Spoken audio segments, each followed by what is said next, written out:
ქართული ეკონომიკის მდგომარეობაზე სასაუბრო დროების სტუდიაში გსტუმრობს ეკონომისტი ილიას სახელმწიფო უნივერსიტეტის ასოცირებული პროფესორი გიორგი ხიშტოვანი. გიორგი, მადლობა რომ ჩვენთან ერთად ხარ. 26 მაისი მოდის გადაცემის ძირითადი ნაწილი ცხადია ამ დღის მნიშვნელობაზე ვისაუბრეთ და ალბათ ერთ-ერთი რაც აკლდა თავის დროზე საქართველოს დამოუკიდებლობის შენებას იყო ეკონომიკური ფაქტორების გაუთვალისწინებლობა. ჩვენ გვყავდა პოლიტიკოსებიც, იყვნენ ადამიანები, რომლებიც ამბობენ, რომ მნიშვნელოვანი არის ეს ხალხო, იმიტომ რომ კუჩს გადამწყვეტი თუ არა, ვიღაცისთვის გადამწყვეტი მნიშვნელობა აქვს. ამიტომ ჩვენ ვცდილობთ, რომ ეკონომიკაზე აქცენტი არ დაგვიკარგოს. პირველ რიგში, რა თქმა უნდა, მაინტერესებს აი ამ ბოლო ორ გადაწყვეტილებებთან მიმართებაში თქვენი შეფასება მოვისმინო, რისი გამოძახილია ეს და აქედან ავტომატურად გადავალთ უკვე საქართველოს ეკონომიკის მომავალზე, რადგან თუნდაც პირველი, რომელიც საფინანსო სისტემას ეხება და რუსული თანხების ცირკულაცია აქ ძალიან დიდ მნიშვნელობას ასრულებდა მოგებების ნაწილში, მაგრამ ის მეორეც ქვეყნის საექსპორტო ჩამონათვალში თუ ავშთები პირველ სამეულშია და ძალიან დიდ თანხას ტოვებს საქართველოს ბიუჯეტი, უამრავ ადამიანს ეხება. ასე რომ ეს ყველაფერი თავისთავად ცხადია ქართული ეკონომიკის მომავალსაც უკავშირდება.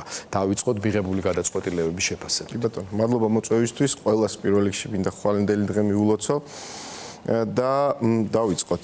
პირველ რიგში, გიორგი, დიდი სურათი მინდა რომ ერთად დავინახოთ და მაყურებელსაც გავაცნოთ. ჩვენ საუბრობდით ბოლო 3 წელია, რომ საქართველოს მიხეირა რუსული აგრესიისგან უკრაინაში. ჩვენ საუბრობდით მიგრანტების, უпростоრად იმიგრანტების რიცხვებზე, მაგრამ ხშირად დეტალებში არ შევდიოდით და მინდა ეს ნიუანსიც შემოვიტანო დისკუსიაში, იმიტომ რომ ამის გამოძახილია მე ეს გადაწყვეტილებები.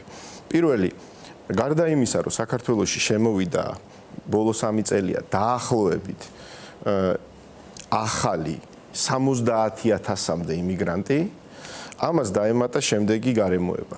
საქართველოში დაფუძნდა 35,000-მდე აქტიური ბიზნესი და გასაოცარი რიცხვია ჩემთვის, შეიძლება თქვენს გაგიკვირდეთ და მაყურებელსაც, საქართველოში აქტიური ბიზნესების 8% არის რუსული ბიზნესები, რუსების მიერ დაფუძნებული კომპანიები. რამდენი პროცენტი ბრძანა? 8%. ანუ 1/10 შეიძლება ითქვას ქართული აქტიური ბიზნესის ერთეულების არის რუსების მიერ დაფუძნებული ბოლო 3 წელიწადში. ეს ერთი ფაქტი. ეხლა მეორე.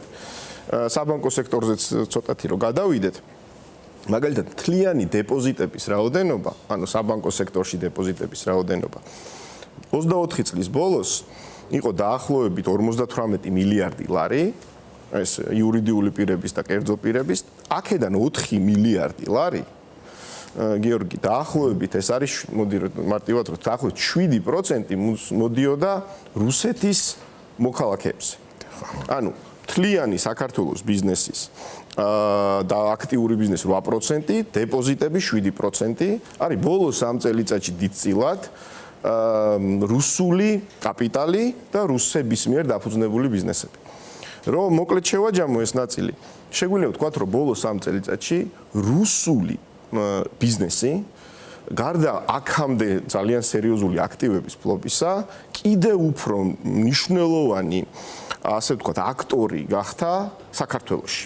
და შესაბამისად, ამ 3 წლის განმავლობაში, ამ ომის პარალელურად უკრაინაში, რუსეთმა კიდევ უფრო მაგრად მოიკიდა ფეხი საქართველოში როგორც ბიზნესმა და თქვენ ექსპორტიც ახსენეს, აქაც ხო ჩვენ გვაქვს სინამდვილეში ძალიან, ასე ვთქვათ, დამახინჯებული სურათი რუსეთში ექსპორტთან დაკავშირებით, სადაც ოფიციალური სტატისტიკით მხოლოდ 17% არის მთლიანი ვაჭრობის რუსეთთან, მაგრამ ჩვენ ვიცით, რომ ექსპორტის დიდი ნაწილი, რომელიც ცენტრალურ აზიაში გადის ძირითადად ავტომანქანების ნაწილში, ესეც რეალურად არის რუსი მომხმარებლისთვის განკუთვნილი, რუსული ბაზრის მოთხოვნილების დაკმაყოფილება. ზუსტად. აქედან გამომდინარე, რუსული ბიზნესი გახდა ძალიან დიდი შემადგენელი ნაწილი საქართველოს ეკონომიკის. ეხლა პარალელურად რა ხდება? ხო, პარალელურად ხდება შემდეგი, რომ და ერთსაც დავამატებ, თუ შეიძლება გამომრჩა ანგარიშებზეა საუბარი და ამიტომაც ესეც მნიშვნელოვანი მგონია.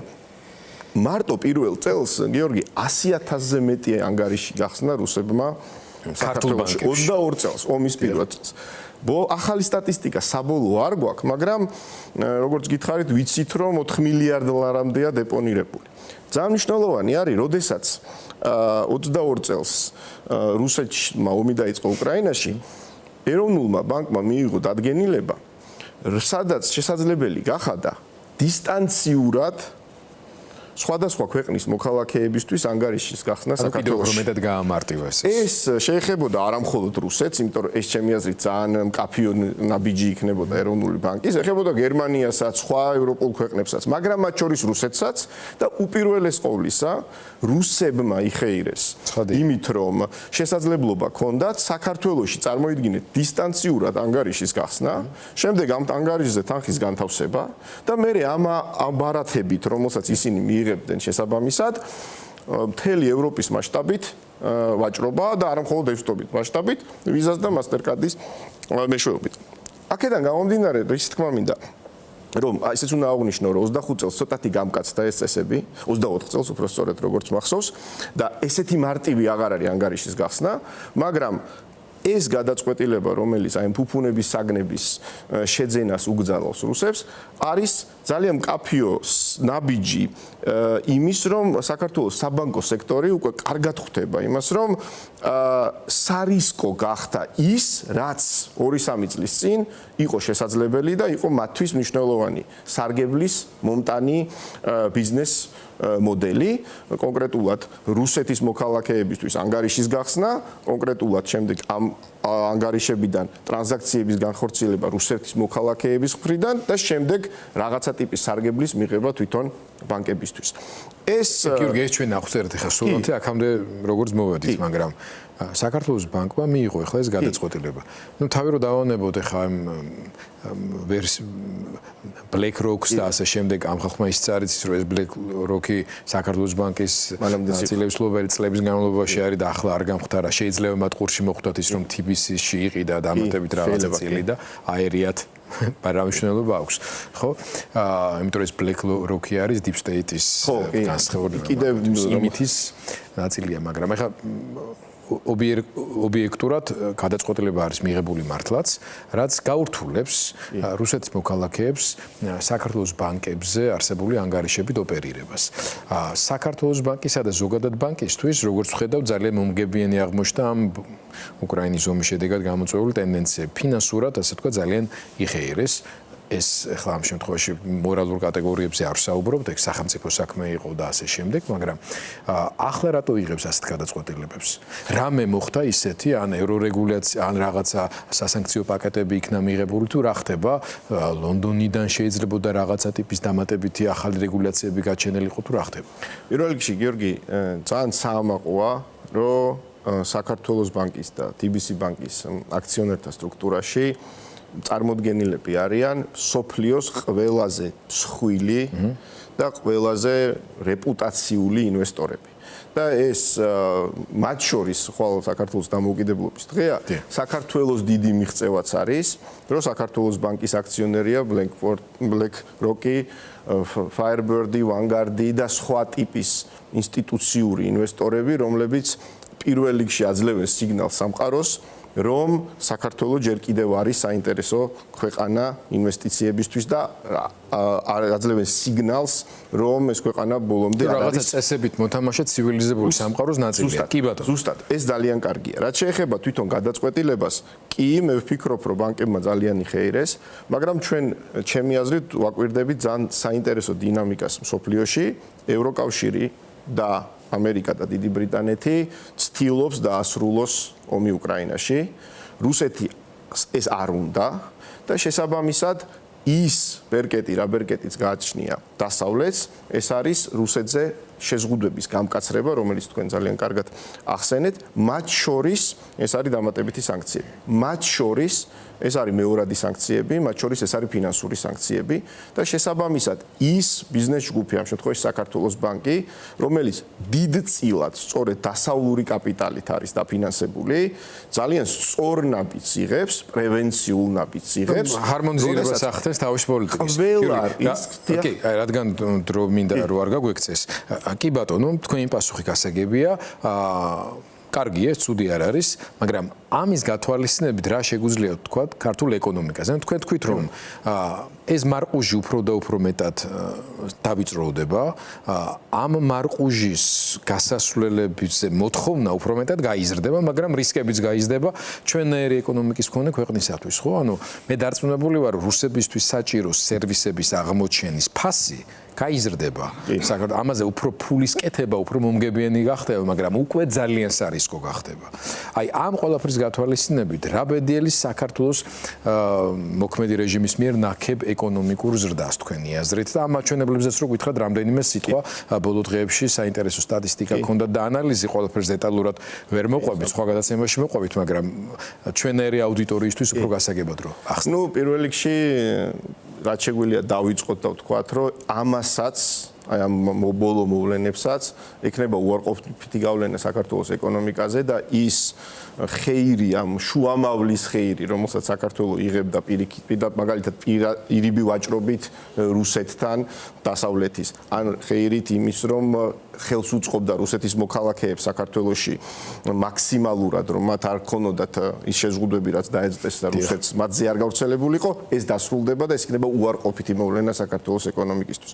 ამავდროულად აი ეკონომიკური დაახსენეთ გიორგი და ნუ აქ გვაქვს ძალიან სპეციფიკური სიტუაცია, მე ვიტყოდი ანომალიურიც კი, ერთი რიცხვი გვაქვს ეს დაახლოებით 10%-იანი ეკონომიკური ზრდა და ამავდროულად გვაქვს ძალიან ბევრი მონაცემი, რომელიც ეჭვქვეშ აყენებს ამ ერთ რიცხვს ეკონომიკური ზრდის. რამოდენიმეს დავამატებ, მე თქვენ ერთ-ერთ წინა ეთერში რამოდენიმე ვახსენე უკვე. პირველ რიგში ვახსენებ დასაქმებას.